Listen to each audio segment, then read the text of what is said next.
Pourquoi est-ce que Jésus dit d'aimer ses ennemis et de bénir ceux qui nous maudissent? Regardez ce qu'il dit avant. Vous avez entendu qu'il a été dit, tu aimeras ton prochain et tu haïras ton ennemi. Alors, ce n'est pas dans la loi. La loi n'enseigne pas d'haïr son ennemi, pas du tout. On doit haïr l'ennemi de Dieu, qui est une catégorie de personnes extrêmement mauvaises, et on voit ça dans les psaumes partout.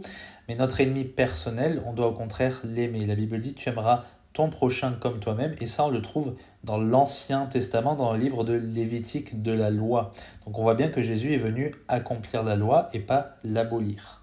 Ce monde ne va pas vous apprendre à aimer votre prochain, il va vous apprendre à le détester, à vous séparer de lui et à vous entourer que de gens qui sont comme vous. Ce n'est pas ce que Dieu veut. Il nous a appelés dans le monde, bien que nous ne sommes pas du monde.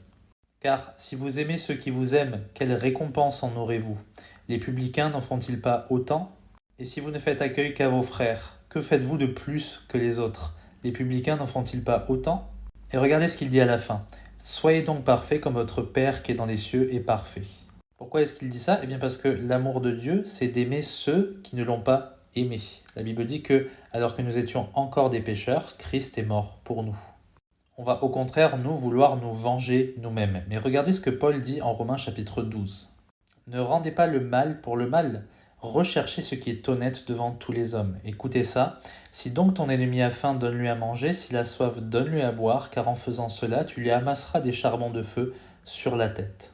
Quand il parle de charbon de feu, ça veut dire qu'il aura honte de son attitude et il va être au contraire admiratif de l'attitude du chrétien et il va être gagné à la voix de Christ. C'est pour ça qu'on doit aimer notre prochain et on doit bénir ceux qui nous maudissent. Que Dieu vous bénisse.